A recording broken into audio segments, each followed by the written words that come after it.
Al tema de hoy le he titulado Blasfemias contra Dios.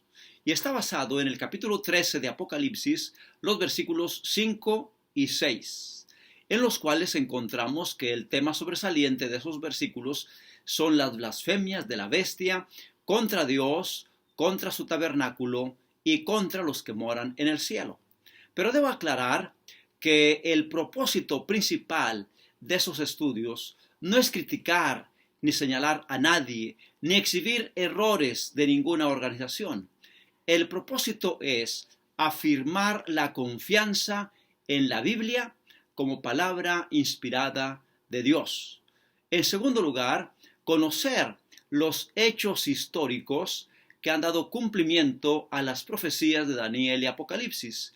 Y en tercer lugar, fortalecer la esperanza del pueblo de Dios, de los creyentes, fortalecer la esperanza del triunfo del bien sobre el mal. Así que vamos a ver primero lo que nos dice los textos señalados. Apocalipsis 13, versículos 5 y 6. También se le dio boca que hablaba grandes cosas y blasfemias, y se le dio autoridad para actuar 42 meses. Y abrió su boca en blasfemias contra Dios, para blasfemar de su nombre, de su tabernáculo y de los que moran en el cielo. Nos viene hablando de la bestia que surge del mar, la cual abrió su boca en blasfemias, para blasfemar contra Dios, contra el nombre de Dios, contra su tabernáculo y contra los que moran en el cielo. Pero antes de analizar cómo se cumplieron estas blasfemias, quisiera que hagamos una comparación de la bestia de Apocalipsis 13 que surge del mar con el cuerno pequeño de Daniel capítulo 7, porque encontramos muchas similitudes. Aquel cuerno pequeño que surgió de la cuarta bestia, que era Roma, de la cual surgieron primero 10 cuernos, que indica la división del Imperio Romano, y luego surgió otro cuerno que al principio fue pequeño, pero luego creció, derribó a 3 cuernos y luego se engrandeció y blasfemó también contra Dios, indicando así el surgimiento dentro de Roma, primero de las naciones europeas y después el surgimiento del papado o del Vaticano, el cual está representado por el cuerno pequeño, que tiene una estrecha relación con la bestia de Apocalipsis 13. Veamos las siguientes similitudes. La bestia de Apocalipsis 13 tenía una boca que hablaba grandes cosas y blasfemias, Apocalipsis 13:5. El cuerno pequeño de Daniel 7 tenía una boca que hablaba grandes cosas, Daniel 7:8. La bestia de Apocalipsis 13 abrió su boca en blasfemias contra Dios, Apocalipsis 13:6. El cuerno pequeño de Daniel 7 hablará palabras contra el Altísimo, Apocalipsis 7:25. La bestia de Apocalipsis 13 actuaría durante 42 meses, Apocalipsis 13:5. Pues el cuerno pequeño continuaría por tiempo y tiempos y la mitad de un tiempo, lo cual equivale también a 3 años y medio, o sea, 42 meses. Y la bestia que surge del mar de Apocalipsis 13 haría guerra contra los santos y los vencería. Y el cuerno pequeño, también versículo 7:21, dice Daniel que vio que hacía guerra contra los santos y los vencía. Creo que es muy claro que estamos hablando del mismo poder y de la misma organización. El cuerno pequeño y la bestia de Apocalipsis 13 realizan la misma obra. Muy bien, ahora, en cuanto al primer punto, blasfemias contra Dios. ¿En qué forma la bestia de Apocalipsis 13, el Vaticano, el sistema papal, en qué forma ha blasfemado contra Dios? En primer lugar, usurpando los títulos que solo a Dios le corresponden. Miren, tengo algunos hechos aquí registrados en una enciclopedia o una enciclopedia católica llamada Prompta Biblioteca, tomo 6, páginas 25 al 29, traducción de Lucio Ferrais. Ahí se lee lo siguiente: el Papa es de una dignidad tan grande y es tan excelso que no es un mero hombre, sino como si fuera Dios y el vicario de Dios.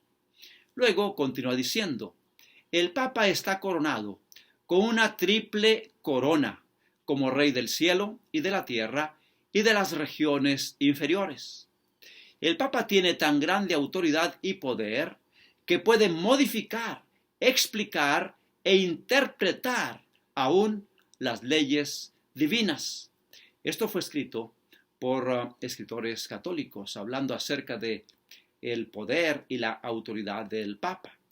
El Papa puede modificar la ley divina, ya que su poder no es de hombre, sino de Dios, y actúa como vicerregente de Dios sobre la tierra, con el más amplio poder de atar y soltar a sus ovejas.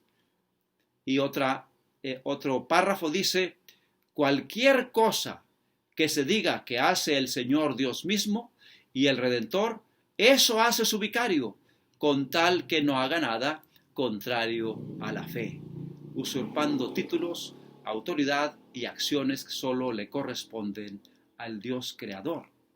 Ahora, un detalle más: los músicos católicos compusieron himnos de alabanza para glorificar al Papa, cuyo papado fue de 1846 a 1878. Algunos propagandistas eclesiásticos se refirieron al Santo Padre como vicedios de la humanidad. Y en 1870 se declara el dogma de la infalibilidad del Papa. De esa forma, ha blasfemado contra Dios. Blasfemias contra el tabernáculo.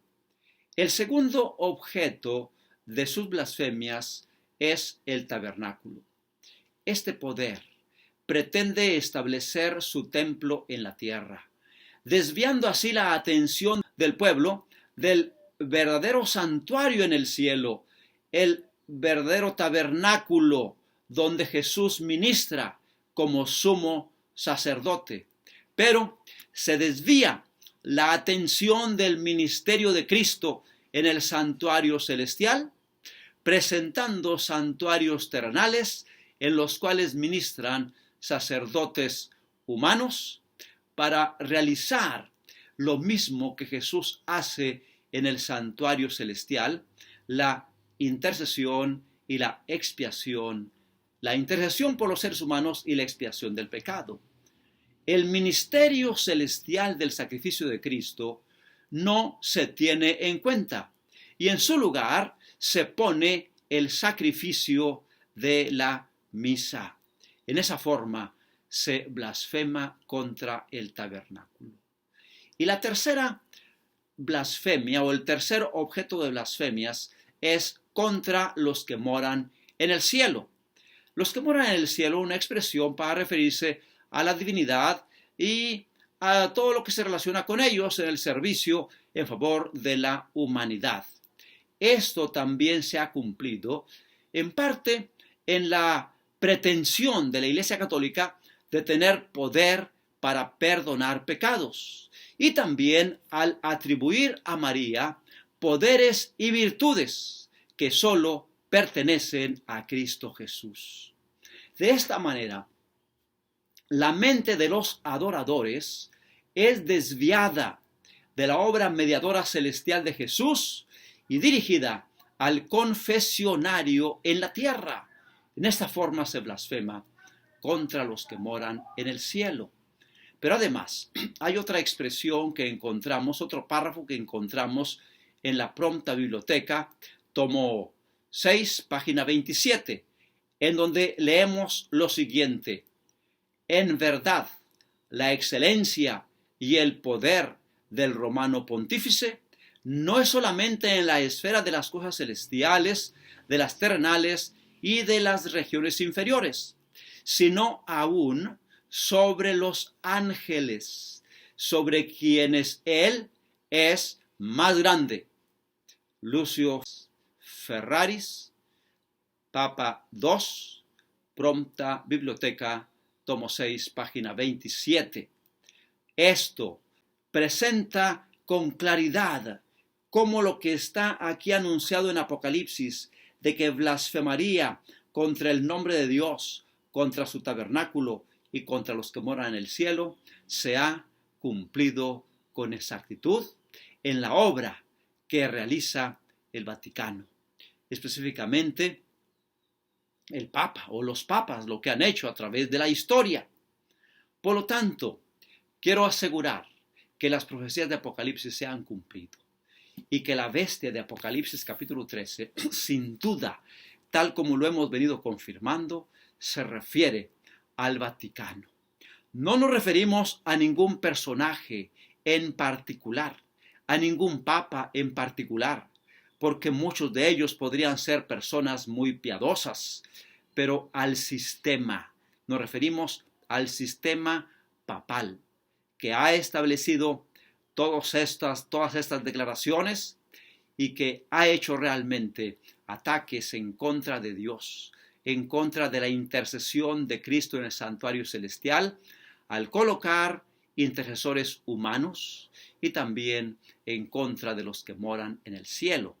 Y también, como dice otro párrafo, al hacer guerra contra los santos. Pero eso lo veremos en un estudio más adelante. Por ahora, quiero afirmar que las blasfemias contra Dios, contra el tabernáculo y contra los que moran en el cielo se han cumplido y continúan todavía en vigencia en muchos casos. ¿A qué nos lleva esto?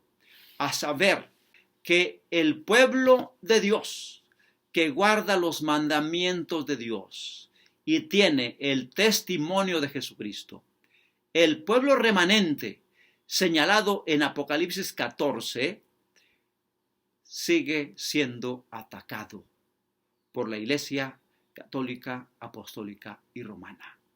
Pero tengamos confianza, coloquémonos de parte de Cristo Jesús, porque como está escrito, estos poderes religiosos, al unirse con los poderes políticos, harán guerra contra Cristo, contra su palabra y contra su pueblo. Pero el Cordero los vencerá, y los que están con él son llamados, elegidos y fieles. Te invito, mi querido oyente, que hagas un compromiso de regir tu vida por la palabra de Dios y atender a las indicaciones de nuestro Señor Jesucristo para estar con Él como llamados, elegidos y fieles. Que el Señor te bendiga.